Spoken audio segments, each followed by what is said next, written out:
Matt Gray is here on the Blaze Radio Network.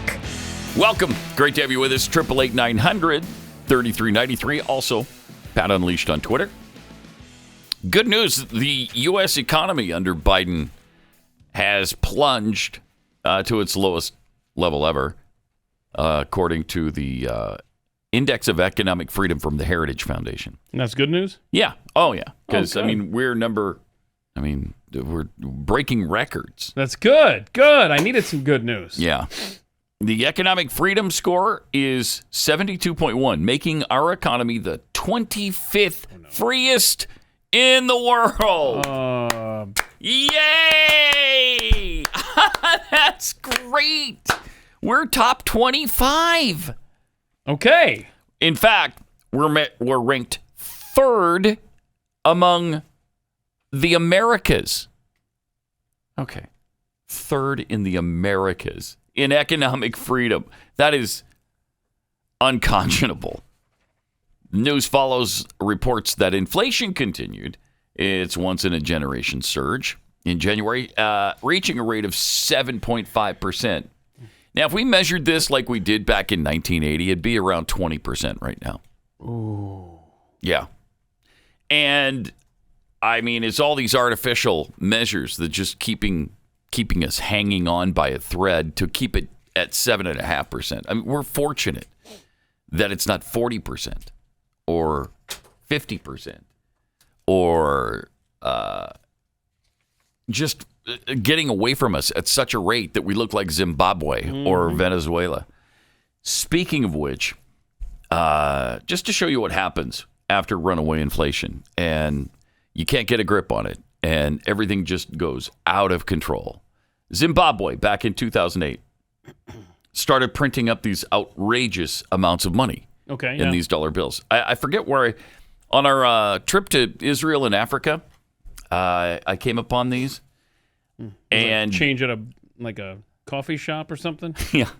Yes. No, not at a coffee shop. Somebody actually wanted to show us. Yeah. Here's what you guys have been talking about. Look at this. These are actual. This is actual currency from Zimbabwe in 2008. Obviously, it's not in circulation anymore. They've changed their system. But it started out when the inflation started getting out of control. They issued this $200,000 bill. Now it's a $200,000. What's our highest denomination? That's in circulation. Oh, let me grab my wallet and I'll check. I think it's $100. I think it's a $100 bill. $200,000. You got change for a 200,000? Right. Can you break this? Jeez. Wow. And later in the year, these are all from 2008. It escalated to the point where the next one was $500 million. A $500 million bill. Oh. Unreal. Then It's got pretty artwork on the paper. it looks really nice. Yeah. They've got some rocks on it piled up, and probably worth more than that paper. you flip it over. There's some building and more rocks. So we've gone from $200,000 bill to $500 million bill. Yes. And is that right? 500 or $500 million. Oh my gosh! Now what's this? Then we go to a $50 billion bill. Oh, there's those rocks again too. Yeah. $50 rocks. billion. On the back, there's a building of some kind.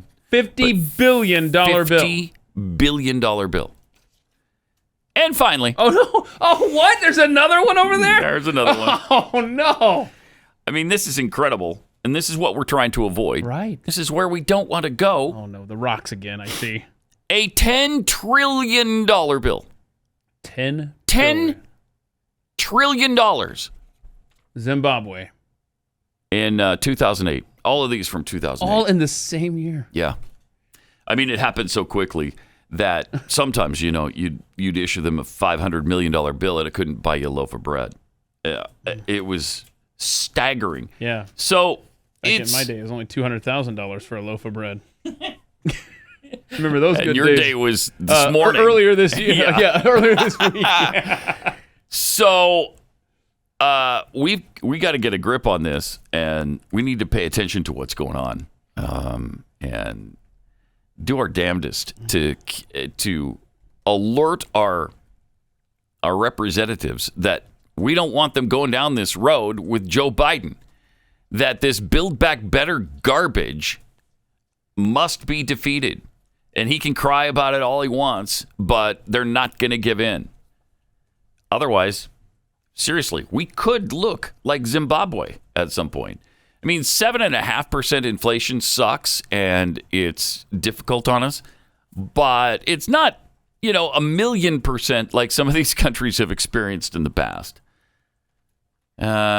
Just a little reminder. Yeah, that's good. We're getting all these wake-up calls. I like show and tell. Yeah. On the Pat Gray Unleashed program. That's fun stuff. Mm-hmm. Since early 2020, when the Chinese Communist Party unleashed the COVID pandemic on the world, we have dealt with one of the greatest political, social, and economic upheavals of the past century. And that is definitely true. That's from the Heritage Foundation, who are also, doing their best to alert Americans as to what's going on. The index, launched in 1995, evaluates countries on rule of law, government size, regulatory efficiency, and open markets, while also examining specific categories such as property rights, judicial effectiveness, government integrity, and tax burden. And we're obviously not doing well in those areas right now. We're the United States of America. We should be the most economically free country on earth. How did this happen where we've plummeted to 25th? 25th. We're behind Cyprus. We're behind Ireland. Of course, Singapore leads the international rankings right now, as they usually do. Switzerland's in second, then Ireland. U.S. is behind the U.K. at 24th and Cyprus at 23rd. In 177th place, North Korea is the least free nation in the world. Surprise! Venezuela 176 and Cuba 175. Okay, hold on. What number were we again? 25. 25. Mm-hmm. And do you have the whole list there? No, I do not. But we can look it up. Yeah, I'm going to look that up because... What were you curious about? Well, I wanted you to tell me who number 49 was. And then I was going to say, wow, our economy is closer to country number 49 than we are to the top. But never mind. Yeah, that's... I wish you hadn't asked to follow sad. Very sad. Let's see. I'll find that. Yeah. Oh, my gosh. Yeah, it's from Heritage Foundation, Economic Freedom Index. Yep. Crazy. Yeah, we'll post this, too, when I get the whole list. We'll post it at Pat Unleashed on Twitter. All right. Okay, country rankings. I see them right here. Oh, okay. What's 49 then? I'm scrolling. Be able to answer your own question here. Cabo Verde. Cabo Verde? Yeah, we're closer to them than... We're closer to Cabo Verde. Yeah. Okay. Yeah. And, also, my gosh, I mean, this is depressing. It's truly depressing what we have given our kids. Mm-hmm. Here's your inheritance. Mm-hmm. We're number 25. Congratulations. Mm-mm. And it's going in the wrong direction. Yeah. I mean, we're quickly falling down that list. Last time I think we saw the economic freedom list, it seems like we were in the top 10 at least. We were, 7th maybe. Now we're 25th. Yeah. Wow. And things are getting real all up in there in Canada. Yesterday, Justin Trudeau spoke. This has got to be good. He's a genius. He's good, right? Uh-huh. Here's Justin Trudeau speaking. Here's how the measures we're taking today will help get the situation under control. Oh, he's going to go after those truckers. The police will be given more tools to restore order in places where public assemblies can constitute illegal and dangerous activities, such as blockades and occupations, as seen in Ottawa, the Ambassador Bridge, and elsewhere. These tools include strengthening their ability to impose fines or imprisonment. The government will designate, secure, and protect places and infrastructure that are critical to our economy and people's jobs, including border crossings and airports. We cannot and will not allow illegal and dangerous activities to continue. The Emergencies Act dangerous about it? will also allow the government to make sure essential services are rendered, for example, in order to tow vehicles blocking roads. In addition, financial institutions will be authorized or directed to render essential services to help address the situation, including by regulating and prohibiting the use of property to fund or support illegal blockades. Wow. And when did this become illegal? driving and protesting. Has that always been illegal in Canada? Because I don't think so. I think they're making these things illegal as they go. Yeah. And he made a point yesterday to say that he had talked to all the premiers. I think are there 11? I think there's 11 provinces or something, territories there. And, they're like the governors. Yeah, exactly. And I know for a fact there's 4 of them: Alberta, Manitoba, Saskatchewan, and Quebec. I think those are the 4 that said, "Nah, we're not on board with this." Sorry, dude. In fact, the president of El Salvador, that guy who thinks outside the box with crypto and all sorts of good stuff. Yeah, he's already condemned this. I mean, Canada is living under tyranny now. Oh, absolutely. Justin Trudeau, he's talking about tools of the police. He's the biggest tool of them all. I can't even stand to look at this guy. I'm disliking him almost as much as Biden at this point. Right. Yeah, well. What a pathetic douchebag he is. Serious up there for sure. Plus, Trudeau's finance minister then explained what the government would be doing effective immediately. We are announcing the following immediate actions. Okay. All right. First, we are broadening the scope of Canada's anti-money laundering and terrorist financing rules. Oh, they're Pause it for a so second. that they cover. That is incredible. So this is all directed at the truckers, and they're essentially calling them terrorists, Correct. and they're using terrorist acts against them. Oh, that's outrageous. And do you recall, and this could easily happen in this country. This is just Canada. This could easily happen here because remember, we didn't set a definition for the word terrorist about, I don't know, what was it, 15 years ago, 20 years ago, when the left was going after Bush. Remember that? And they were like, oh, they're spying on Americans. Right. Oh, they're wiretapping Americans. Well, there was no definition for terrorists at the time. And we said one day the pendulum could swing high. Yeah, here it is. So this is... So that they cover. Wait, hang on just a second there. This is being directed at like Give, Send, Go because they're raising funds. They're continuing that fundraiser and people are contributing millions of dollars to it. And so they want to stop that money from flowing to the truckers. This is insanity. This is absolute outrageous. Dictatorship. So they're going after, and I think she's going to lay this out here, going after like the crowdfunding things. They're going after crypto. Your bank account is next. Yeah. Period. And GoFundMe already caved in to the pressure from the Canadian government.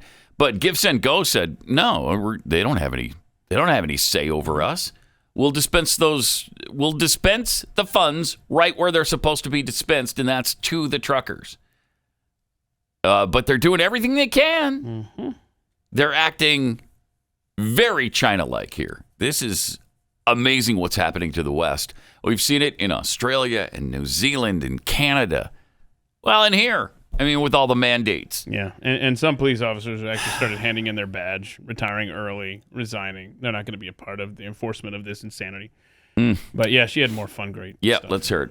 Rules so that they cover crowdfunding platforms and the payment service providers they use. These changes cover all forms of transactions, including digital assets, such as cryptocurrencies. The illegal blockades have highlighted the fact that crowdfunding platforms and some of the payment service providers they use are not fully captured under the Proceeds of Crime and Terrorist Financing Act. These people are Nazis Our now. banks and financial institutions flat are out already Nazis. obligated to report to the Financial Transactions and Reports Analysis Centre of Canada, Jawohl. or FINTRAC. As of today, all crowdfunding platforms and the payment service providers they use must register with FINTRAC, and they must report large and suspicious transactions to FINTRAC. Wow. There you go. I mean, There we go. I wouldn't have believed it if I wasn't seeing it. I mean, this is Pretty incredible. The government, Trudeau, has told Canadians how they must live. Yep. And what they must inject into their bodies. This is how this all started. It's fascinating, though, that he kind of warned that this is what he was going to do. Oh, did he? Yeah, he did. Like, what, last week? No, during the campaign. during the campaign for prime minister. He told people who he was, what he's all about. We'll get to that in 1 minute. Keeps, though. Got to tell you about Keeps because Keith loves it. I love it. You're going to love it. If you're experiencing hair loss and you're distressed by it, and let's face it, just about everybody is. I mean, some people are pretty cool with it. Whatever. I can go bald. I can have hair, not have hair. But if you're not one of those and you do care about having hair, Keeps has you covered. It's genius. Keeps offers doctor-recommended, clinically proven, research-backed treatments to stop hair loss and improve hair growth. Keeps physicians will help you select just the right products and treatments for your specific hair goals. All Keeps treatment plans are delivered right to your door at about half the cost of a traditional pharmacy. And then you can track your progress. You can seek help from your Keeps doctor. They have 24/7 access. Your plan comes with a full year of unlimited messaging, so you can keep that going with your doctor about anything, anytime. With Keeps, you get quality expert care without visiting a doctor's office or a pharmacy. Whether you're looking to prevent hair loss, stimulate hair growth, or just take better care of the hair you have, Keeps has got you covered. Hair loss stops with Keeps. To get 50% off your first order, go to keeps.com/Pat. That's Keeps, keeps.com/Pat.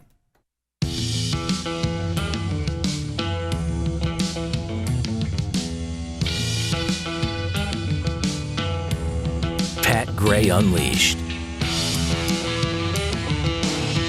All right, so should Canadians have known what Justin Trudeau would do in times such as these? Maybe. Here's what he said during the campaign. Even with Sun TV watching for any slip, he was asked which country he most admired and referred to China. There's a level of admiration I actually have for China. That's great. Because their basic dictatorship is allowing them to actually turn their economy around on a dime and say, we need to go green as fast as we need to start investing in solar. I mean, there is a flexibility that I know Stephen Harper must dream about of having a dictatorship that he could do everything he wanted. And look at this guy acting like a dictator. Look how he turns that around. You're the one that brought up China and the beauties of a dictatorship. Don't make this about Stephen Harper. Wow. He sucks. I mean, Prime Minister blackface. Ugh. Anytime a potential leader tells you that China is the country he admires most because they're a decent dictatorship, you should run from that person as fast as you can. They, of course, didn't, and now they're in this situation. Yeah, he's doing everything he can to make life a living hell for those that don't live exactly as he dictates. Which is what China's doing. Right. And we had a listener who reached out from up in Canada, and she sent this. I believe our resolve is steadfast up here in Canada, but things have escalated to a scary level now. Those of us who didn't get the shot can't board a plane. We can't board a train. The only country we could drive to in the U.S. is the U.S., and we're not allowed in due to our vaccination status. And I looked this up, and wait, we don't let people in? Right. Without... except at the southern border, of course. Exactly. Read this. Oh, my... From the DHS website, because I saw that from her, and I said, wait. What? No. No, come on now. Anyway, she wants your prayers, please, for Canada, and God bless them up there. Tell me if you read that exactly how I read it. As of Saturday, January 22nd, 2022, vaccination requirements will apply to additional groups of travelers entering the United States at land ports of entry and ferry terminals. Beginning January 22nd, 2022, DHS will require non-U.S. individuals seeking to enter the United States via land ports of entry and ferry terminals at the U.S., Mexico, and U.S.-Canada borders to be fully vaccinated. Yeah, that's what it's... Yes. I mean, plain as day, it's saying you have to be vaccinated to get in. That one slipped by me. I hadn't heard that either. I mean, if I heard it, I wasn't paying attention. That's amazing. So, other than the millions of people who are sneaking across our border... That's the key. You got to sneak in. Because if you try to come in no rules apply legally, to you if you came illegally. No rules apply. You can be a felon, you can be a criminal, you can be a rapist, you can be a murderer. Don't worry about it. We're not going to do anything about it. Don't even worry about it. No, we're going to actually put you on a plane free of charge, fly you to basically your city of choice, put you on a bus in that city, and then turn you loose and say, all right, don't forget your court date. By the way, Spunker 13... Wink, wink. Yeah, Spunker 1300R tweeted at us that the Canadian truckers should just go home right now and just stay there, as many have suggested. With their trucks just in place? Just stay there. You're not delivering jack crap. And let's see how well you can remove all of these trucks. I mean, there's got to be thousands of them. The backup was 300 miles at one point. I doubt it's that far now, but I don't know what they're going to do. You know how you're always concerned about the perception game, and people see this and they get mad at the truckers. It's a lot less of a visual if the truckers do just pick up their toys and go home and park in their driveways, right? Yeah. Because then you don't have the visuals of them clogging traffic. So I'm torn on which is the more effective means of protest here. But then if there's nothing on the shelves, then the people are most likely going to point the finger at Trudeau before the truckers because they won't have the visual of the trucks clogging up roads and blockades and all this stuff. Seriously, that would be effective. Get in your truck, drive it home, stay there. I'm good. Nothing on the shelves of Canadian grocery stores. I wonder if Trudeau would make what he would make of that. He just called them terrorists all the more. Is he going to force you to drive your truck? Yeah. He's trying to force you to inject something into your body that you want to have no part of. And so you're going to compel these people. That's called fascism, and that's exactly where Canada is right now. And America, for that matter. Canada, Australia, New Zealand. And yes, to a certain extent, we're there as well. Yeah, Supreme Court knocked down half of that Biden edict, but still. And what's incredible is that in Europe, they're going the opposite direction. In Europe. Oh, no. Now it's us using it in a good way. In Europe, the UK dropped all restrictions. Right? Dropped them. Yeah. Mask mandates, vaccine mandates, all of it's gone. And I don't hear of any mass infection lately. I mean, Was it the Netherlands? Was the other country? I think so. I think it was. Yeah. But, I mean, there is pushback. I don't know if you want to see. I mean, there is signs of hope. There really is around the world in places like Australia where they had a big crowd gather over the weekend. You want to play that, Rob? We got the big... Yeah. I mean, this is Australia. I mean, this is a huge crowd. Look at this. And this is going on around the country. This is just I one hadn't location. seen that Yeah. until now. Wow, look at that. Yeah. That's a sizable gathering there. Yes, it is. Jeez. I mean, doesn't that look like... Did they estimate the crowd size? I didn't see on this one, but that feels like Glenn's event. Yeah, it does. 826. It does. Okay, that and so... really does. Yeah, New Zealand, they went in front of Parliament there. I mean, that's a couple 100,000 people at least. Yeah, that's a big time there. And wow. Like I said, New Zealand's got it going on too. I don't know if we have pictures from there. Let's see New Zealand. But they were in the mud and the rain. They were out there and... Okay, well, that's a slightly less impressive. Well, that's a zoomed in. That's a zoomed in. Zoomed in. Yeah. Yeah, they're all around Parliament there. So, God bless them. All around the world, man. What else we got? Let's see. Is there a... Oh, can we show the Alberta situation?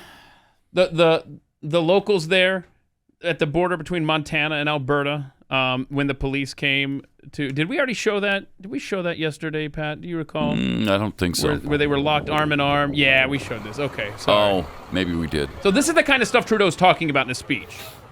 All around Canada. Look at the this terrorism kind of stuff going on is there. illegal. Right. Look at it. Wow. Man, the number of explosions, bullets flying. Arm in arm, man. People completely out of control. And sub-0 degrees. Oh, yeah, it's windy. cold. Look, you saw how windy and gross that was. Oh, God bless them. Canada, hang in there. Oh. Jeez. The mayor of Boston sat down for a question and answer session with the constituents, and that didn't exactly go as planned for her. Oh, so she's unable to join. Okay, so... And so she's ignoring all the comments to her about tyranny and mandates and lockdowns and stop with this. So she's trying to have I will She's trying desperately to find something she can read. Feels fine by answering any questions anyone has. You're answering any questions. You're ruining Boston. A lot of friends. Allow individual choice. Well, okay, not any questions you might Happy have. New Year. Yes, but, Year of the Tiger. Oh, she found New one. Year. Happy New Yay. Year. Year of the Tiger. Segregation, mandates, Okay, stop the tyranny. We're checking with the Congresswoman's team. And No, read these. If it comes down to it, I will log Unmask out our kids. Jeez. Couple connecting with each other. How old is she? She looks really young. I don't know. And apparently It just people are goes on. loving the job she's Loving it. doing. Yeah, she's doing good. Loving it. Somebody help me in here. IT. How do I unplug this thing? Yeah. She's just looking like a deer in headlights. Can't figure out what to do. And she's, That's my favorite thing about Boston Winter. oh, what's your favorite thing about Boston Winter? Tell us. I She can read I like love 1 in snow. 10 messages. She just 2 Oh, weeks man. ago turned 37. 37, yeah. Yeah. Michelle Wu. Huh. Well, you're doing a stellar job there. Stellar. People love it. And people are recognizing job she's that doing. too. Yeah. So yeah, I mean that's those are examples of people pushing back, right? You know, Australia, New Zealand, Boston. Yep. They're done with it. They're done. Yeah, but it's a terrifying time right now. I don't know if you want to. We had the door-to-door with the Ottawa police. I mean, did you see this? Where they are, you've said it so many times, Pat. I mean, they're watching you online. They're absolutely watching us and everything we do and trying to stop us. Oh, yeah. From organizing. And so here's some video of police showing up. Intimidation time. At residents' houses.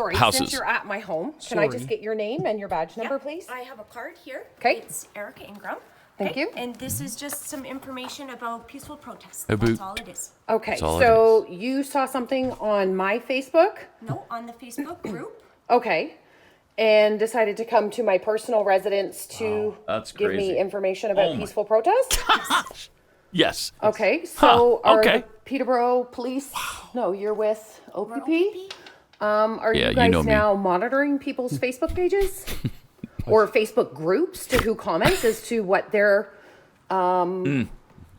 status updates are or what they're doing or So within the group? Just because of the protests happening province-wide, yes, we have been monitoring the protest. Okay. So there's a protest coming up. I'm simply providing you with information about a peaceful protest. And now I'm leaving. Oh, okay. That is all. So bye-bye. the Ontario Provincial Police are watching what people are doing on Facebook in different groups, whether or not they're commenting, participating, liking, and you guys are now doing service calls to give people information about peaceful protest. It's just a proactive measure Yep. to make sure You got understand it. your rights about peaceful protesting. Just being Absolutely. proactive. I have a copy of the Canadian Charter of Rights and Freedoms, so I'm well within that and very understanding of that. I appreciate that. I'm hoping that you guys aren't going to waste our tax dollars continuing to do this to everybody, but now it's nice to know that Wow. we're being watched. There's nothing. So If you have any questions, my cell phone number is on the card. thank you. Okay? Okay. All right. Yep. We're just friendly little Nazis going door to door. Just trying to stay proactive, like the brown shirts. They were really proactive, and we want to be proactive as well. Right now, we're just monitoring you and giving you friendly reminders at your door. Boy, is that chilling. Mm-hmm.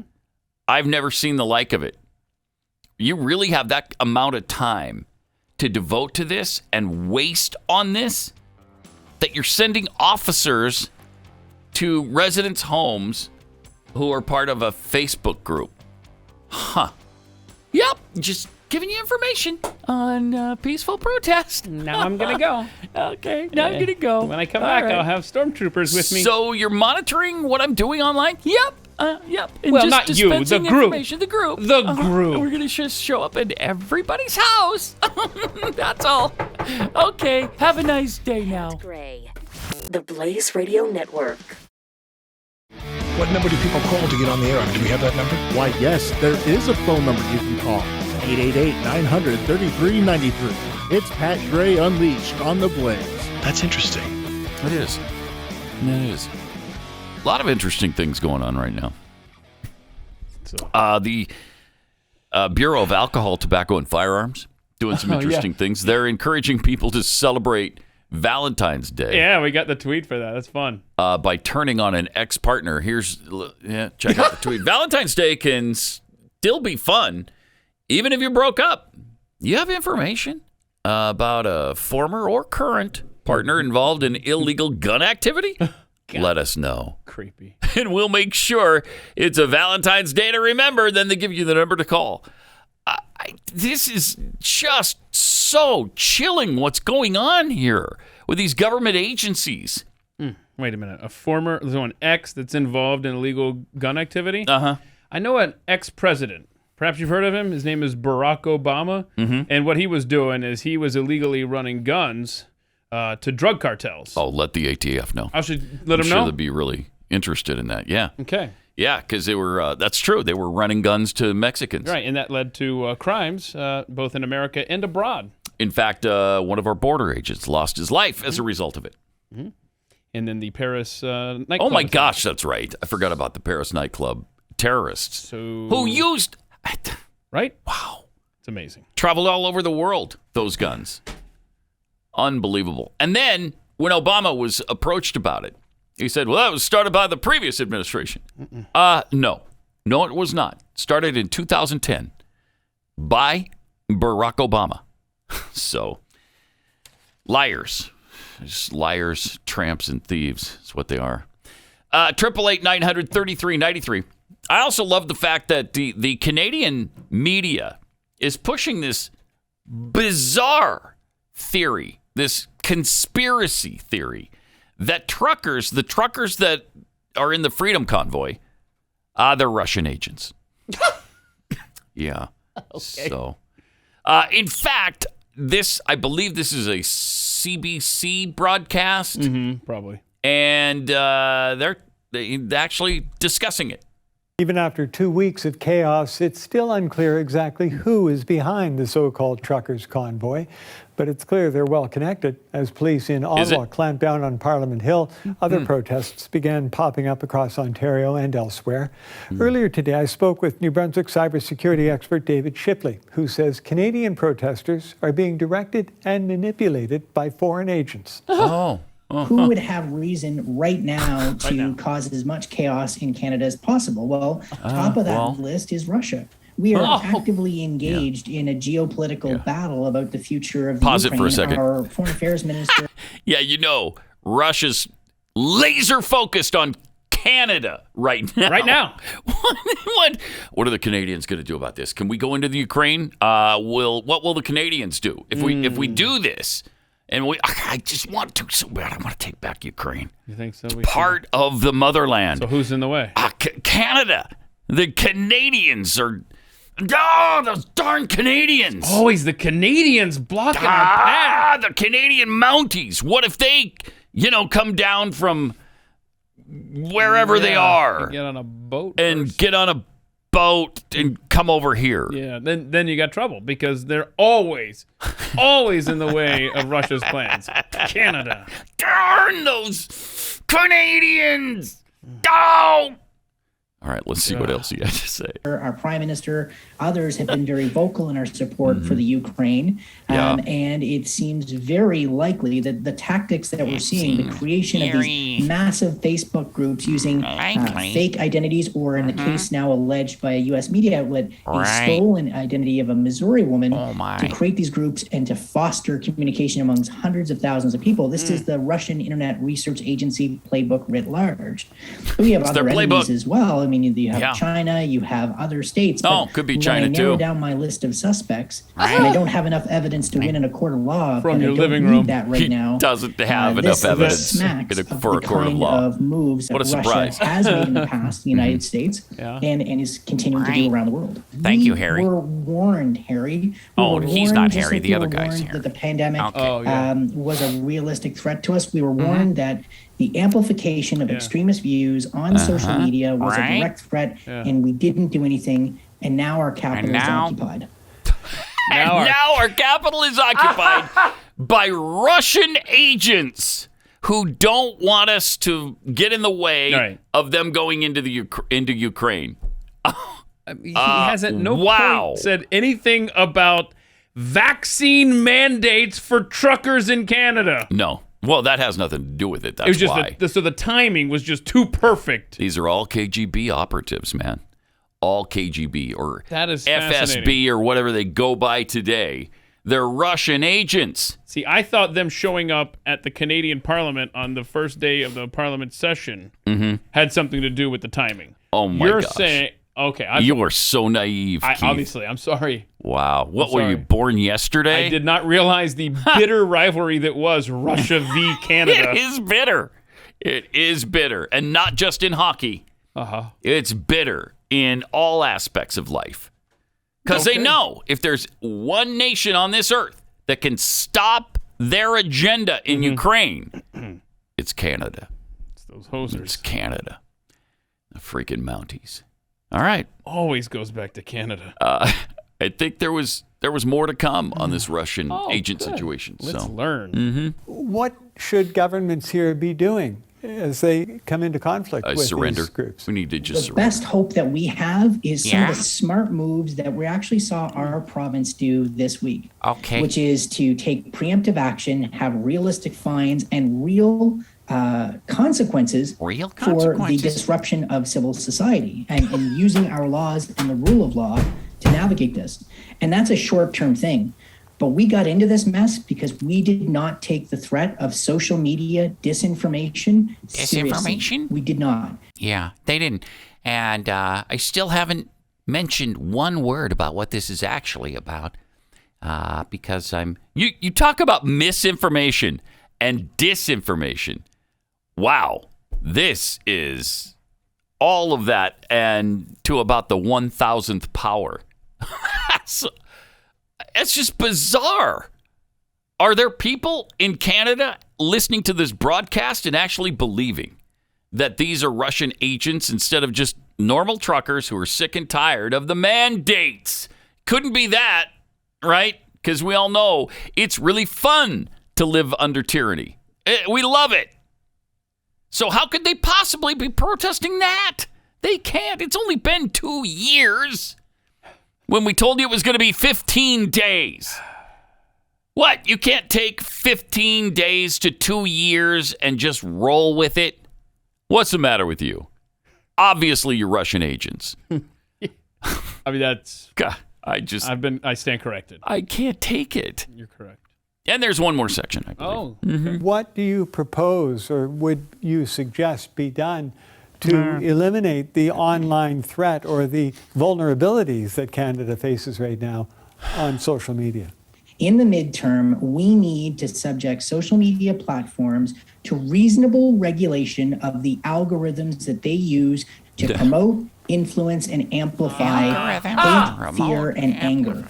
The evidence in the social dilemma, Frances Haugen's testimony, the body of evidence is in. These companies profit off of pain and conflict, and that needs to be brought to heel today. And we need the CRTC, which has reasonable regulation over the power of broadcast media because of the power and possibility of that medium to both help or hurt Canadian citizens, to be brought to bear on social media. And I'm talking about the companies and the algorithms, not about individual posts by individuals, because those can be dealt with through existing Canadian laws around hate speech and other things. It's that artificial amplification. It's the social media funhouse mirror distortion. We think that social media is a reflection of our society, and it is absolutely not. And we have to get that distortion under control. We spent the whole last month talking about the funhouse mirror distortion. To Canadian democracy. Mostly off air, and we better wake up about it. Oh, he said about for a change. I mean, that's the takeaway. He had one moment where he said about. He spoke like an actual person. Thank you. Yeah. All right. Let me tell you about real estate agents I trust. Because what are you going to say about that nonsense? That is the dumbest take I've ever heard. Right. Well, the things I'm going to say about that aren't for air. If you're trying to sell your home, maybe you're relocating, and so you're selling and buying. There's so many aspects to it. Oh, man. Been thinking about selling our home. And then we decided, well, maybe we'll just update it and see what happens. And Now we've got to go through all these changes and figure out what should be done, what shouldn't be done, how much do you want to spend. You've got to make all of those decisions. What color do people like now? Well, these realtors have been out with, hundreds or even thousands of buyers, and so they know what people are looking for in a home, and they know what you're going to get your money out of. And so if you want to sell your home quickly and for the most amount of money, go to Real Estate Agents I Trust. These are the people with experience and the commitment and the track records that you can count on. Real Estate Agents I Trust. The name says it all. realestateagentsitrust.com.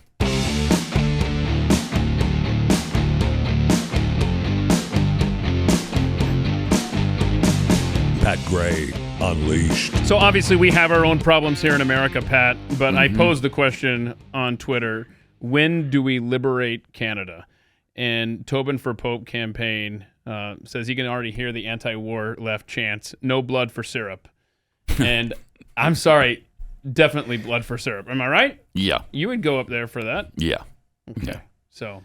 I mean, they've got to be freed so that they can enjoy their pancakes again. I want that reserve. I want their maple syrup reserve. Which is, was it 90% of the entire world reserve? It's something like that. It's a cartel. In fact... It is a cartel. It's a bigger cartel than OPEC. It just reminded me, Josh Parker Maple. Remember that kid who started the maple syrup thing? Yeah, in Vermont. Yeah, so he's actually going to be my guest coming up on Thursday on At the Mic, and he talks about this and how the industry is. It's tough to break through that cartel. Anyhow, yeah. Really, he addresses the Canadian cartel. We talked about that. Yeah, that's awesome. Anyhow, that's awesome. This is, the Western society. You're going to be more free or less free a year from now, Pat? What do you think? There's evidence on both sides for both arguments here. Yeah. Less? You think less? Less. Yeah. Mm-hmm. Well, 61% of your audience agrees with you that basically... 2022 is a watershed year for America and all of humanity, quite frankly. When it's over, will we be more free than today? 39%, 39.3%. Less free than today, 60.7%. Yeah. Buried under more tyranny wins the day on that poll. Jeez. I don't know, man. I don't know. There's good signs out there, yeah. Yeah, there are some. But there's equally bad. Yeah. Mm-hmm. Very true. Maybe by a 61 to 39% margin. Yeah. All right. Wow. I think we're joined by President Braindead. The President of the United States is on the phone right now. Joe Biden. Yeah. Hey. I had an impersonator on yesterday. He misrepresented me exponentially. Here to set the record straight. Okay, good. Straight, good. Lebanese, whatever you want to be. Pfizer's been poking me in the side lately about the issue that's currently plaguing our nation. That's the issue of inflation. I'm here to tell you, that's a serious problem. It's no joke. I want to know what would we all do without inflation, inflatables, inflatable ability, and the balloons. Balloons, yeah. Oh yeah, don't mess with the cannot go to a birthday party or a wedding without a slight helium accident. That's no joke. I'm serious, man. That's no joke. It's no Kid joke. Parties are just as in need as inflation as white parties. And the white parties and the P-diddles and my good friend Puffy Pop Combs. And you've ever been to a birthday party and you lost your balloon? You lost your balloon. Right. I'm here to tell you, I'm committed. To a mental institution. Yeah, that's a post-haste. If you're not, you certainly should be. And I fully back that. Yeah, we'll sign the papers for you. Hey, man, don't be a shine cracker here to me. Don't be a shine cracker. Hold on. Carrot crumple. Hold on a second. A baggy wrinkle. A fob doodle. Oh, wow. Yeah. No, the last thing I want to be is a fob doodle. I gave up my fob doodle days, actually, quite a while ago. Would you be a shine cracker? You're a wise guy. You're acting like a wise guy.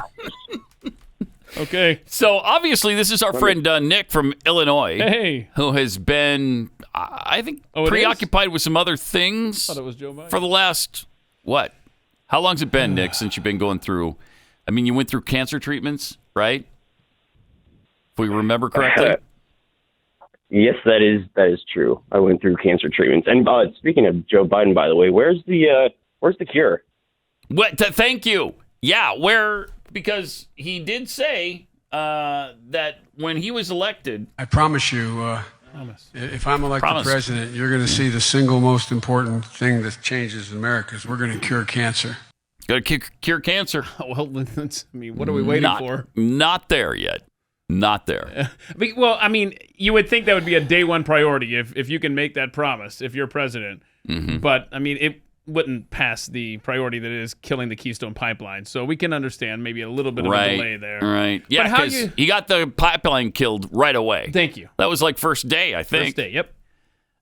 When people like our friend Nick and so many of us would benefit through something like that. If we actually did a moonshot for cancer, for a cancer cure, I think it would happen. I think if you really challenged the scientific community, the medical community, we want a cure for cancer and we want it in this decade, just like JFK did with the moonshot. I think it would happen. Yeah. Nick, how are you feeling these days, man? I think we lost him. Oh, I think we lost him. Well, anyhow, he thanks this audience for the mass prayers. amount of prayers that he received. Yeah, and it's was great so that he's doing grateful, better. And he wanted to say thank you to you. And thanks for calling, Nick. That's great to Absolutely. hear from you. 888-900-3393. Also at Pat Unleashed on Twitter. Interestingly enough, the Olympics had these are the Winter Olympics, by the way. No snow. No actual, real, natural snow. Not a flake of it.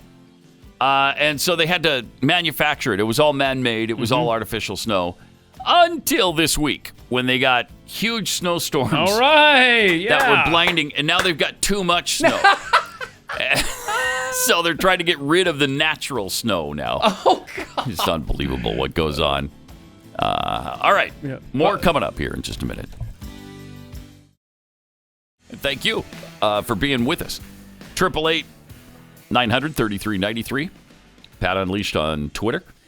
We were talking about the games in China at the Olympics finally getting some snow, and it got to the point where it was too much snow mixed with the artificial snow and the natural snow, and so it wasn't going well, and it was a weird surface. And so they were trying to eliminate the natural snow and get back to the artificial. Bizarre. Now, while I was reading the article about that, they also mentioned that it's rare in China to receive actual snow during the winter. At least in this part of China, they don't get snow. How did they get the Winter Games? Again, why and how did China get these games in the first place? It doesn't snow there. Come on. Why do you have the Olympic Games then? Absolutely bizarre. But one of the cool things, Erin Jackson ended a drought of U.S. speed skating medals by winning the women's 500 meter the other day. She became the first African-American woman to win gold or any medal in the sport. Not a big sport for African-Americans, apparently. It's also the first medal for an American speed skater in Beijing and the first individual speed skating medal won by an American since the 2010 Vancouver Games. Wow, amazing. Some other things to note. The Russian skater, the 15-year-old that won the gold, yeah, she's just on a banned substance. Don't worry about it. Because apparently the International Olympic Committee is not worried about it. They're allowing her to continue to compete. And they said, yeah, her young age was a determining factor. Yeah. So it's okay to use illegal drugs. If you're 15, yeah. Yeah, that's fine. Well, an adult gave it to her or something. I don't know. It's either it's banned and illegal or it's not. Right, and I can understand the extenuating circumstances in this case, right? It was like a heart condition or something like that. But if it's on the list, it's on the list, right? Yeah. You never give any kind of leeway to anyone else. Russia. If this were an American skater who had won gold, she'd be stripped of the medal and not allowed to compete and probably imprisoned. Oh, yeah. But definitely sent home if not imprisoned. Publicly shamed. She continues to skate. Yeah. It's outrageous. It's outrageous. What a joke. All of those biases are seemingly resurfacing now at these Olympic Games. It's really weird. Mm-hmm. If you're Russian, with the Russian Olympic Committee, or you're Chinese, then you're fine. Don't worry about it. You can do whatever you want. I mean, that's sort of the theory. Yeah. So then there's the story of Eileen Gu. She's an 18-year-old American. American citizen, born and raised in the United States of America, with one parent American, the other's part Chinese, I guess. She had been performing for the American ski team. And all of a sudden she switched allegiance, and now she's competing for China and winning gold for China. Oh, my. Pisses me off. Yeah. And then she said something about the VPN access. You see that?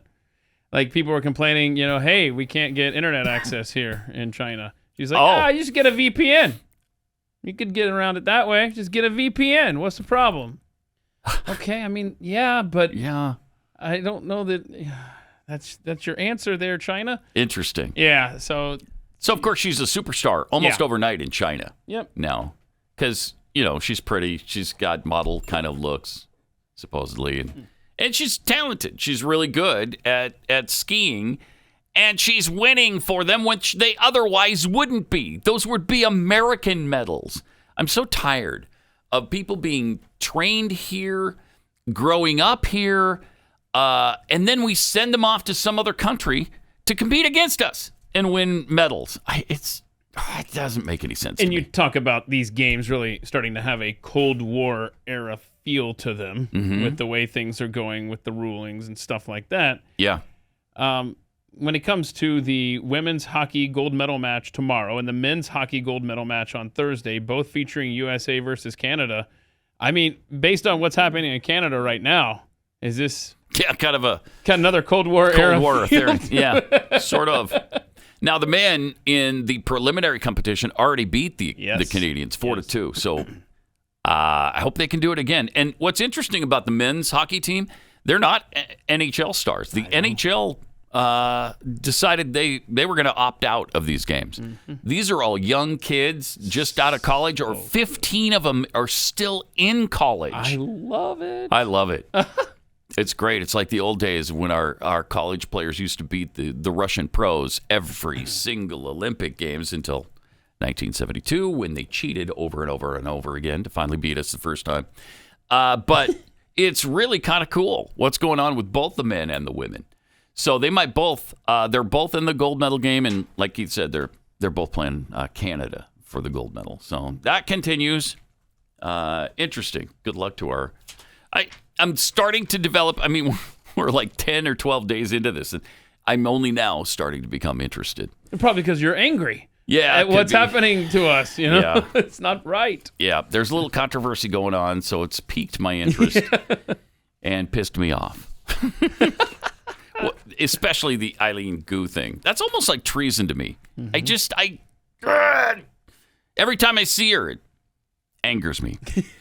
Also, speaking of being angered by things, Showtime has a new show that's definitely not pro-white, and I think you'll discover that. I don't know how much of this you're going to be able to handle. How long is it? 2 minutes? 2 minutes, I think, yeah. All right, let's see it.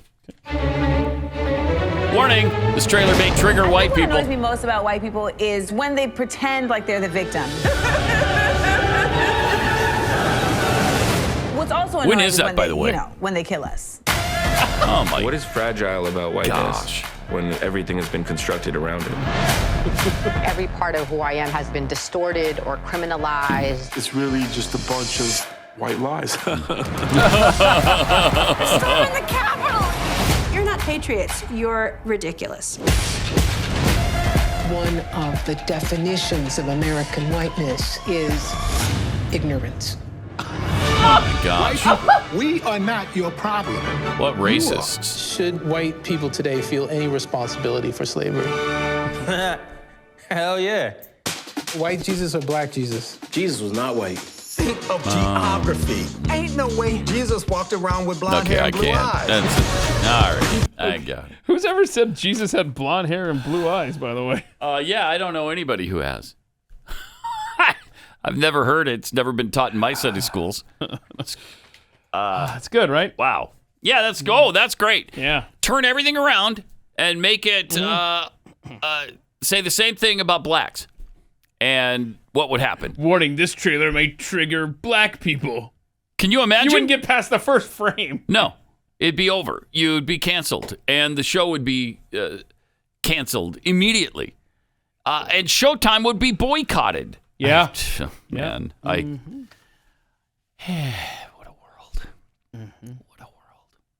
By the way, the New York Times getting hammered online for calling Asian Americans overrepresented in U.S. figure skating. And again, I'm going to do it again. There we go. It's like saying blacks are overrepresented in the NBA.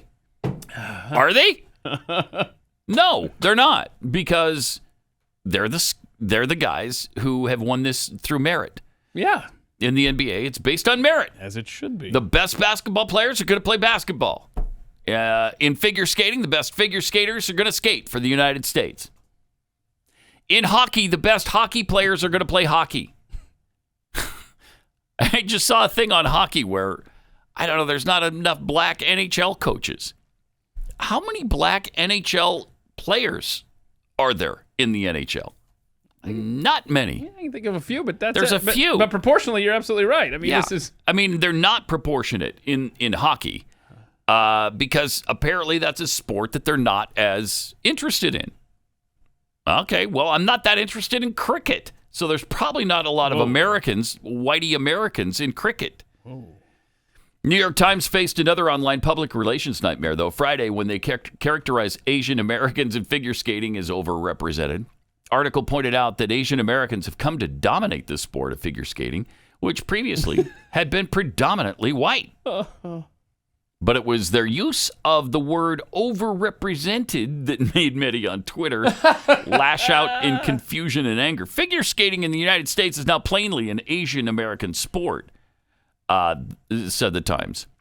Asians make up around 7% of the U.S. population, but have become vividly overrepresented in ice rinks and competitions at every level from coast to coast. They don't have any facts on it, though. Right, because they're winning, though. Yeah. I mean, it's just like the meritocracy you talked about in the NBA. Same thing. New York Times. Same exact thing. In the NBA, in football, in figure skating, it's based on how good are you? And it's the backlash on this. I love it. It's the left eating their own again. Thank you. I love it when that happens. I love when the left eats their own. Many on social media took objection to what they perceived as a negative tone to the word overrepresented. Please tell us how many Asians are the appropriate amount on the ice rink. New York Times. That was Christina Wong of Breitbart News. Liberals embrace racism, especially against Asian Americans, said Ted Cruz, Republican from Texas. New York Times casually spreading anti-Asian propaganda from Danny Haifong.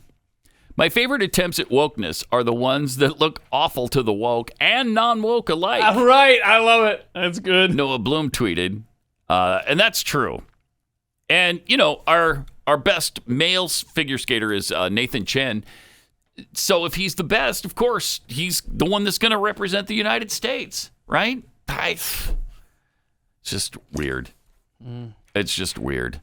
And again, it's like when NASCAR decided that they were going to go into the inner city and try to build ovals so that blacks would be more interested in auto racing. Wait, come back?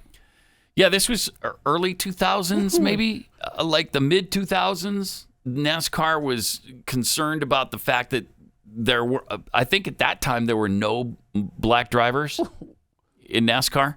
And so they wanted to reach out to the black community. I'm like, what?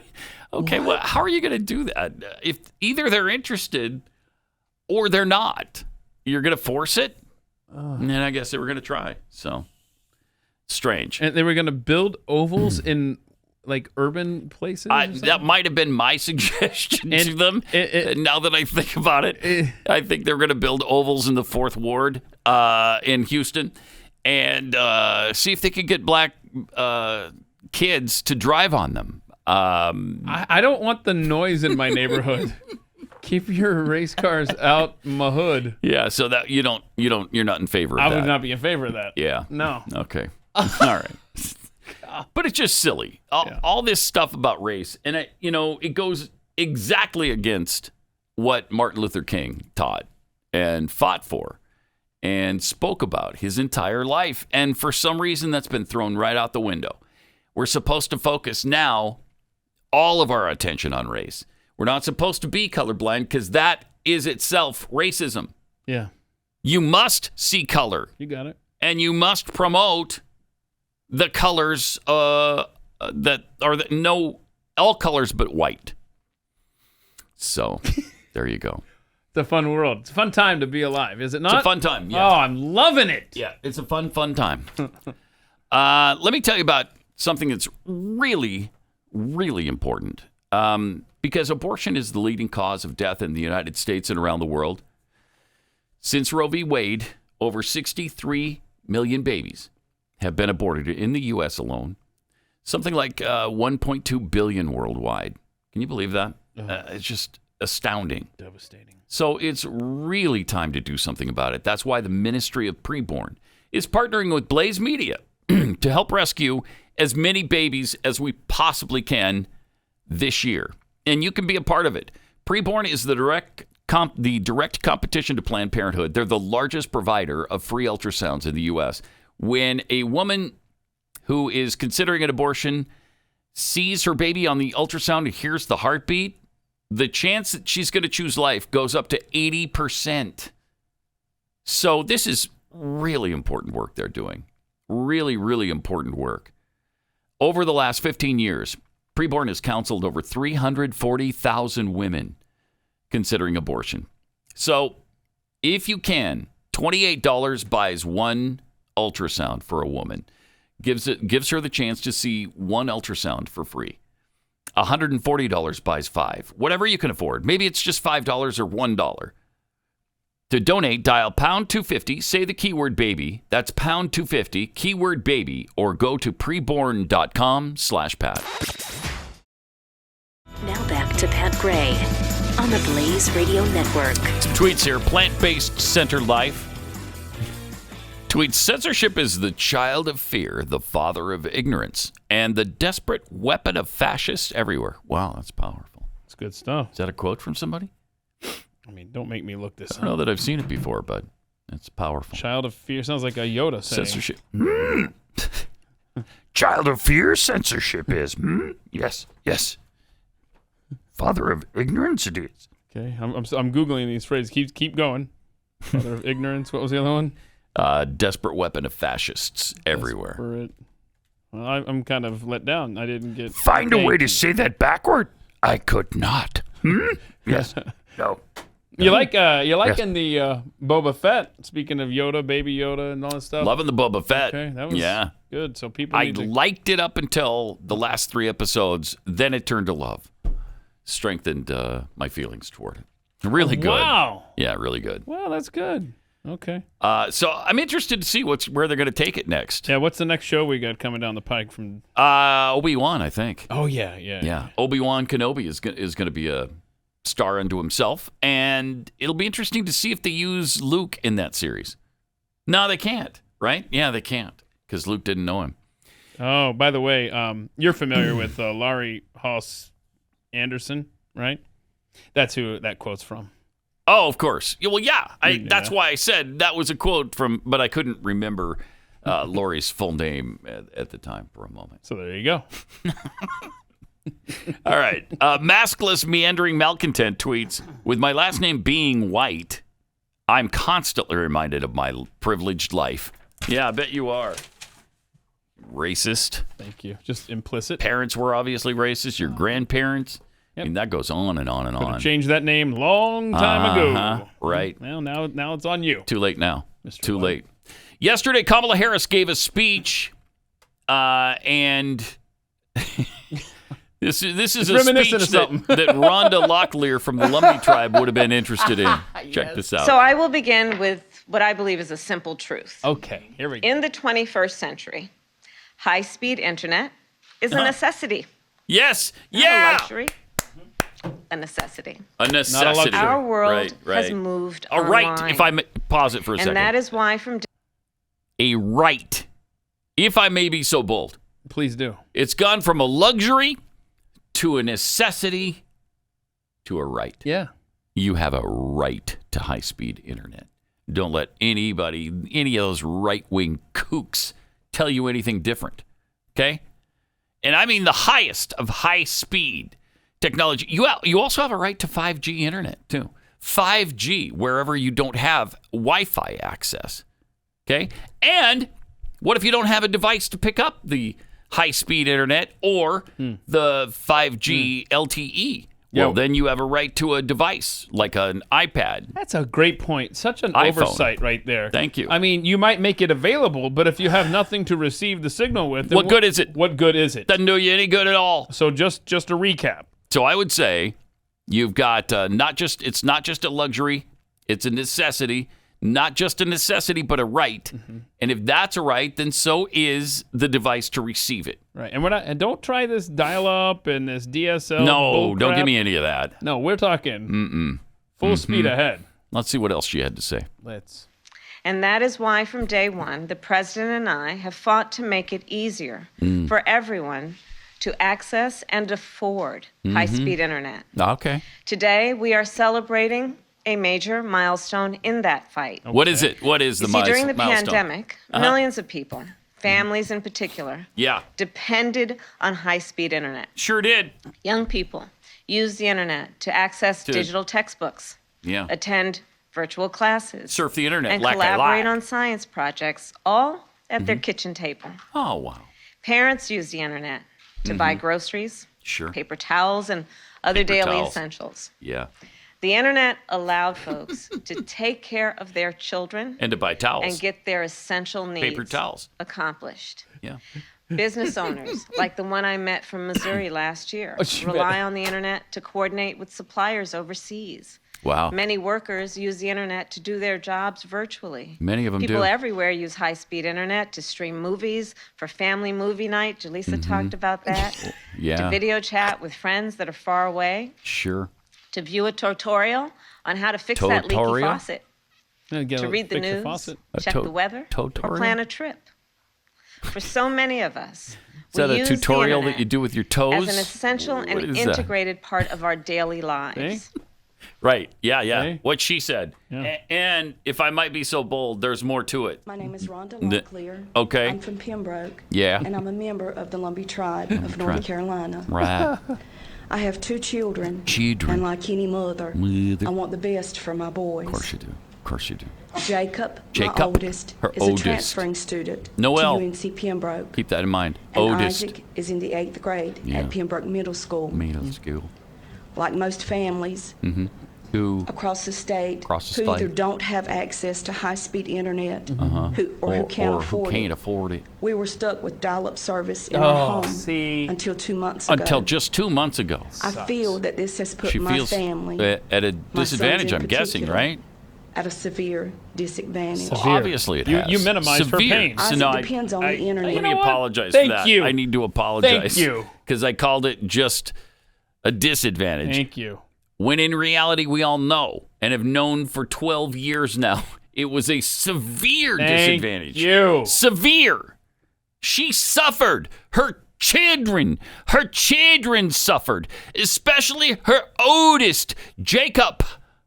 Her oldest, Jacob, couldn't surf the internet like he likes. All right. So I apologize profusely. Thank you. To complete his assignments for school. Right. Yeah. He often uses the internet to work on reports, or projects, or often for at porn. times or often to just do research. At times. Yeah. Research, Pat. Research, I watched that's him what I meant. struggle with the dial-up service and observed him get frustrated because he could not move around on the web like he likes and needed to do. Seemingly easy assignments. Took him hours. Took hours because he's an idiot. Maybe he's got sorry. No, it was. I don't mean that he was an idiot. Jacob, her oldest, is brilliant, but because he was hampered by this severe. Yeah. What did you call it? Disadvantage. Right. Maybe he's just got a learning disability. No, it was just the dial-up. Well, it was just like the dial-up. It's a crutch.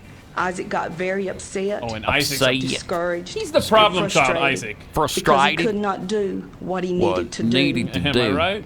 Right. As a mother, it breaks my heart. Right. And causes me to feel that I have failed him. Well, you have. Yeah, I'm here to tell you, you have, Rhonda. Okay? You feel correctly. You failed him. Pat Gray. Pat Gray is here on the Blaze Radio Network.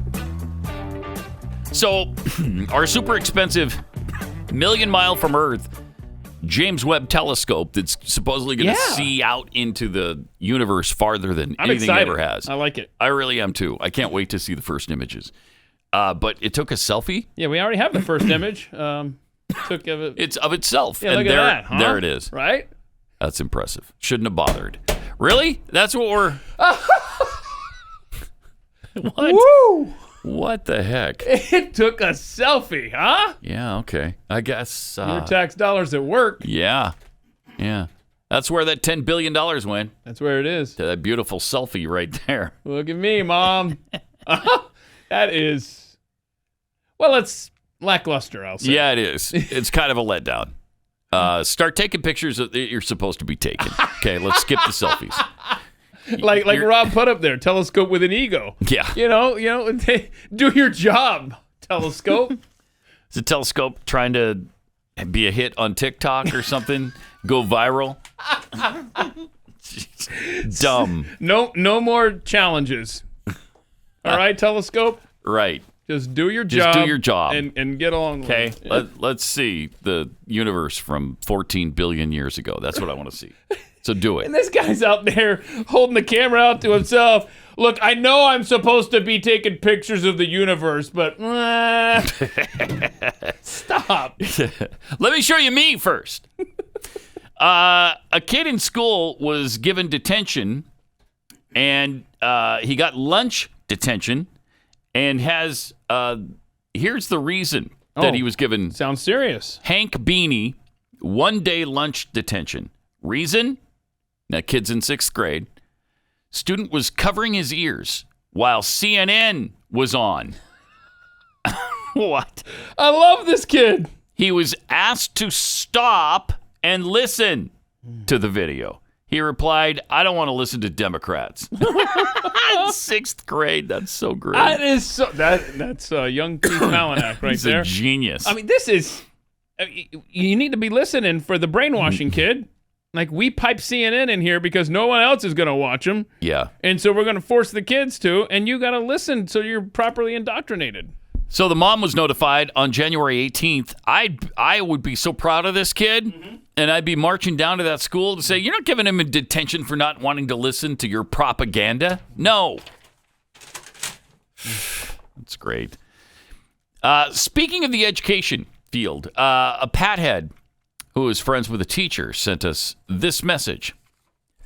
Mark my words, there's an education revolution coming in America, and it's going to come quick. Oh, it's a teacher writing. Okay. According to the NEA, 55% of teachers are thinking about getting out of the field. Wow. Having spent this school year subbing almost every day, I can tell you it has started. Teachers aren't waiting until the end of the year.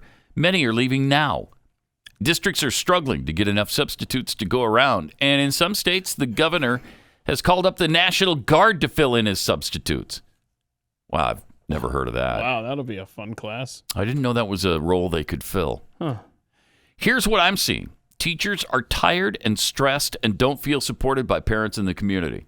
They're dealing with helicopter parents that think their children can do no wrong, book bans, ban on discussing controversial issues, legislation such as Parents' Bill of Rights. What's wrong with that? Nothing. That aim to make their jobs much harder. Standardized testing, debates over school vouchers, communities that won't pass school bond issues to replace their ancient buildings that need being condemned, COVID, virtual learning, covering for classes that can't get teachers or subs, and so much more.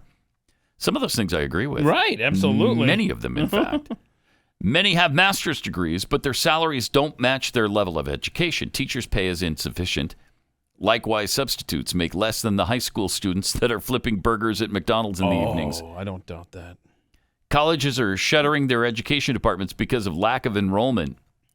Mark my words. The revolution must come soon, or our children will not have any teachers left to educate them. Dang. Shoot. I'm not sure some of her concerns are valid, though. Right. Because you're complaining about the parents' rights, school vouchers. No, I mean, there's and a lot of things. Just so you know, that's not a pathead telling you this. No, I know. She got it from a teacher. Yeah, who's posting Sent her this on this Woe Is Me message board, where Right. basically teachers are saying, "Oh no, what do we do? Parents care all of a sudden. Oh no, we're going to be held accountable for this stuff that we're teaching these kids." Right. Thank heaven. Thank heaven. Get them out. You remember Ireland Baldwin? She was 11 when we talked about her on the radio a lot. So it was a long time ago. I think it was 2008-ish. She was 11 years old, and her dad, Alec, left her that message, "You rude little pig." Oh, he's a good dad. He's pretty good at what he does there. Isn't he, though? Mm-hmm.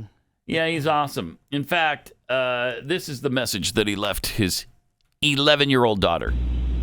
You have insulted me. You don't have the brains or the decency as a human being. I don't give a damn that you're 12 years old or 11 years old, or that you're a child, or that your mother is a thoughtless pain in the ass, as far as who I'm doesn't concerned. care about what you do as far as I'm concerned. So you better be ready Friday, the 20th, to meet with me. So I'm going to let you know just how I feel about what a rude little pig you really are.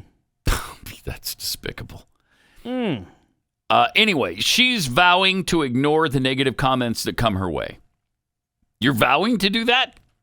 You haven't already done that? So this is on social media she's talking about? Yeah. Mm-hmm. So she's the daughter of Alec Baldwin and Kim Basinger. She participated in the recent social media trend in which celebrities introduce themselves with their real name, but then mention the names of characters they've played.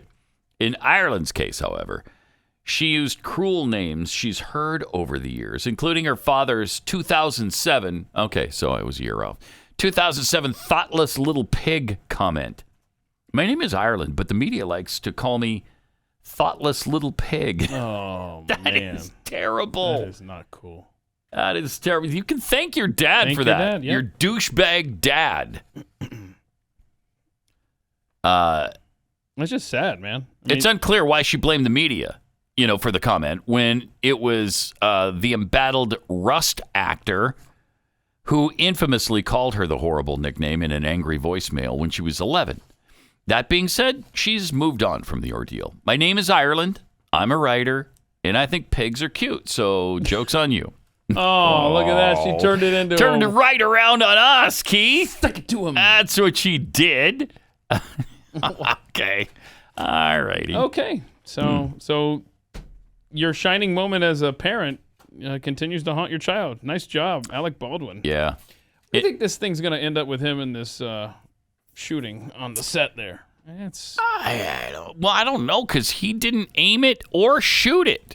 Yeah, so I don't know what he had to do with it. Sure. Was it in his hand? Yes, but he didn't aim it, and he didn't shoot it. It did all that by itself. So we should let him go. Yeah, he should Stop just harping on this thing. Exactly. What difference does it make? In a lengthy Instagram caption that was accompanied by the post, the 26-year-old called the time being upset over names wasted. I can't tell you how much time I've wasted worrying about headlines and comments. Can you believe that? Can you believe how much control we give others and how much power we give their narratives?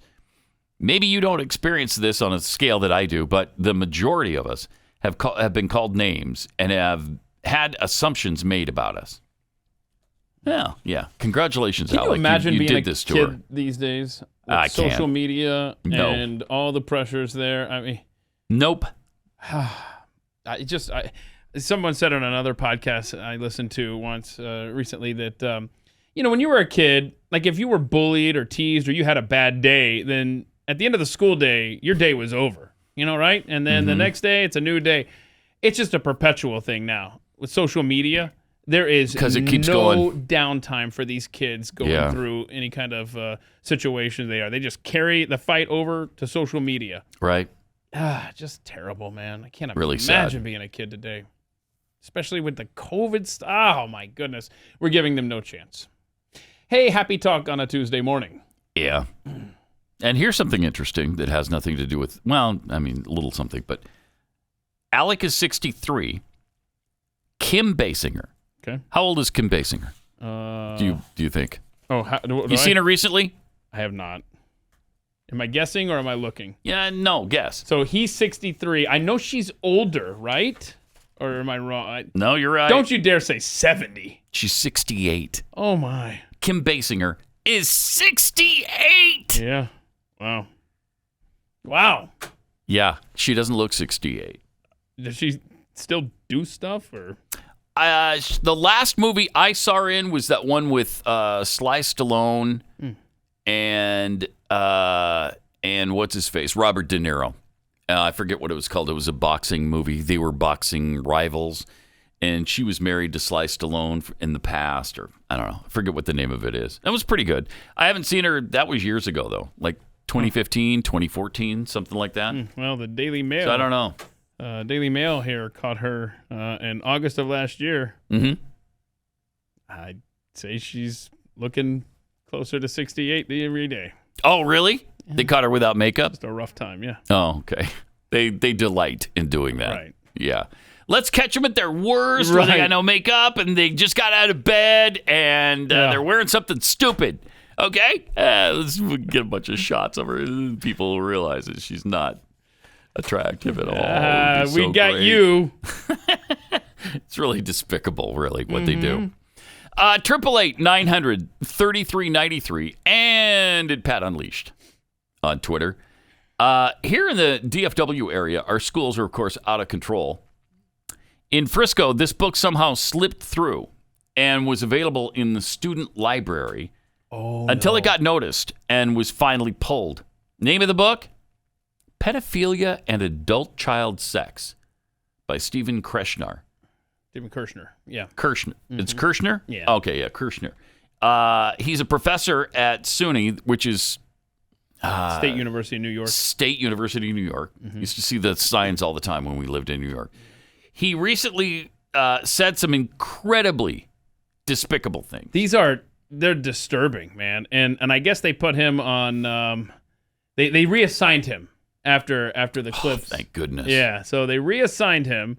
And these clips, man, hide the kids because they're grotesque. There is an effort right now to make pedophilia okay.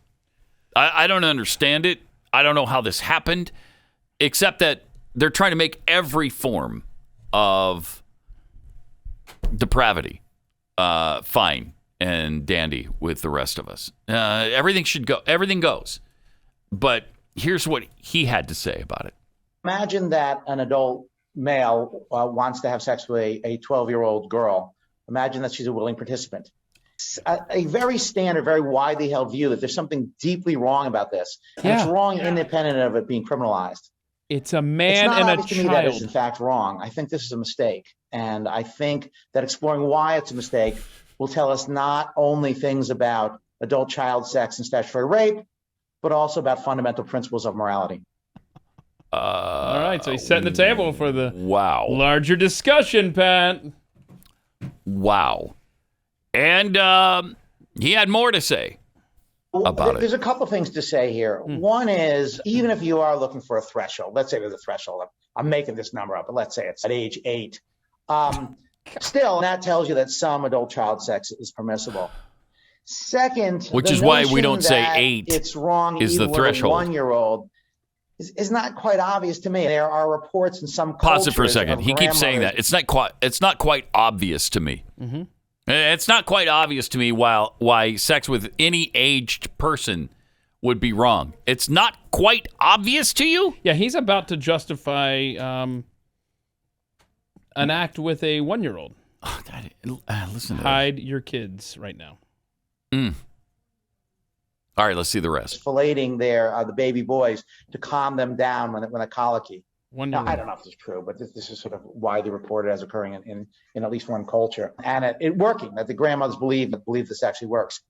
If this were to be true, again, I don't know it to be true. If it were to be true, it's hard to see what would be wrong with it. So, I guess I think, no, I don't think there's a blanket period beyond which this is permissible. If we're interested in willing participation, which is the way I structured it, then yeah, there's a point below which people aren't willing participants in anything because they don't have intentions or they don't have the sort of mental states that allow for willing participation. But no, I don't think it's blanket wrong at any age. You dare listen to the last clip? Oof, not good. Man. It's rough. Is it worse than these first two? I'm trying to think. It's been a while since we pulled these. Wow. I'm trying to think what he says. Can't remember if it's this clip or something else I've seen of him where he just talks about milestones and drag kids along to there's a lot of stuff kids have to do that they don't want to do. And you know what? Don't. It's hideous. Crazy. Let's not. That is insane. Yeah. These professors come along like this guy and Peter Singer, where Peter Singer thinks that you can abort a baby 2 years into his life. That's after birth. 2 years later, you could still abort the baby, which means you would kill the child. Yeah, this creep tries to say that you drag them along to their sister's ballet recital. They don't want to go to that. Oh, and that's akin to... Yeah. Wow. It's despicable. It's despicable. Yeah, and like I said... and they're trying to normalize all of this stuff lately. Have you noticed that? I mean, was it Vogue or Vanity that was doing articles on how we gotta be careful about calling pedophiles because it's too strong of a word. And I think we need to change the language to change the perception. Also, Salon has written multiple articles in the last few years about pedophiles and how, they're misunderstood. Wow.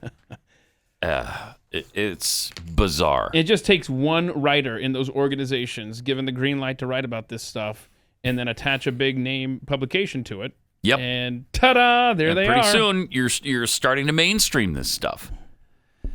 Let me take a minute and tell you about Patriot Mobile. Right now, there's a full-scale assault on truth, and you're right to speak the truth. From YouTube to Spotify, theft is waging war on free speech with the help of big tech and the U.S. government. Thankfully, there are still some companies that believe in our Constitution. That's why I'm proud to partner with Patriot Mobile. It's America's only Christian conservative cell phone provider. And I want you to be a part of this as well. They offer broad nationwide coverage. In fact, they use the same towers that all the major carriers do, so you get the same service. Patriot Mobile has plans to fit any budget, and their 100% U.S.-based customer support team provides exceptional customer support. More importantly, Patriot Mobile shares your values. They support organizations fighting for religious freedom, constitutional rights, sanctity of life, and veterans and first responders. Go to patriotmobile.com/Pat, or you can call 972-PATRIOT. Get free activation when you use the offer code PAT. They also have special discounts for veterans and first responders. It's time to support a company that loves America and your values and shares them. patriotmobile.com/Pat. That's patriotmobile.com/Pat or 972-PATRIOT.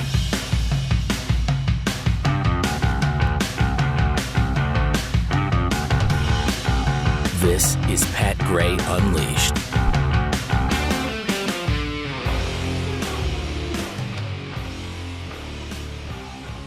Oh, yeah, this, remember the South African doctor that first discovered Omicron? We talked about this a couple months ago. I do. When Omicron was in its infancy, and we were just hearing about it, and they were trying to scare the crap out of us. Oh, my gosh, this new thing, this new variant is so much more contagious than anything we've ever seen before in our lives. Run! Run! Yeah, I do recall. I recall the media coverage, and I also recall living through it. Then all of a sudden, the person who discovered it was saying, wait, I mean, okay, yeah, it's really contagious, but it's more mild. It's kind of like the common cold. Most people who get it just experience cold-like symptoms. We're like, wow, really? And everybody here is screaming like their head's on fire, and you're actually telling us not to freak out and panic over this? Yeah. And now she is saying that they tried to silence her and it will not work. I love it. Angelique Coetzee is her name, and she says she was pressured by European governments not to reveal that Omicron had a mild presentation. Well, then. When asked if it's true, she replied, I was told to state publicly, or not to state publicly, that it was a mild illness. I've been asked to refrain from making such statements and to say that it was a serious illness. I declined. Thank you. Why? Why would that be? They want more control and more reasons to have it. What does that mean? Replied the publication that is interviewing her here.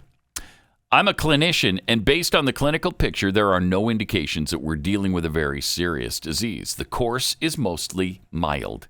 I'm not saying you won't get sick if you're mild. The definition of mild COVID-19 disease is clear, and it is a WHO definition. Patients can be treated at home, and oxygen or hospitalization is not required. That's the kind I had. A serious illness is one in which we see acute pulmonary respiratory infections.